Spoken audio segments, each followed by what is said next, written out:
One of your roofers is cutting shingles. 3 hours in, good rhythm. Blade snaps mid-stroke, goes sideways, cuts through his glove, or kills the rhythm and he's digging for another blade, losing 2 minutes on a hot roof. How many times a week does that happen? Cheap utility blades dull in 20 cuts. On shingles, underlayment, drywall with fasteners, 20 cuts and a cheap blade is struggling. At 40 cuts, guys are forcing it. That's when they snap. Snap blades don't just stop cutting, they go or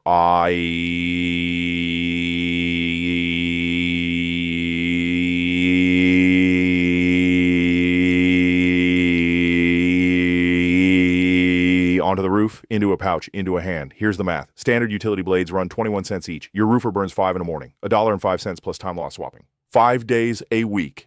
$8 per roofer in wasted blades, not counting snapped ones that become hazards. Now look at SKU 1826. Hook blades, 100 pack for $50.99. 51 cents per blade. The hook profile drags and catches instead of pushing through and skating off. Controls the cut path on shingles and underlayment. When you hit a staple or fastener, a standard blade takes that force at the tip and snaps. A hook blade rolls with it. 5 cheap blades snapping in a morning costs the same as 1 hook blade that lasts the whole morning. 51 cents versus $1.05. Half the blade cost, 0 snap hazard. 5-man roofing crew all year. $2,080 saved on blades. For drywall and general utility cutting, SKU 1827, standard utility knife blades, 100 pack for $20.99, 21 cents a blade. Hook for roofing, standard for general. Right blade, right job. Head to punchlistsupply.com. SKU 1826 for hook blades, SKU 1827 for standard, both in 100 packs. Drop a comment. Has a snap blade ever gotten someone on your crew?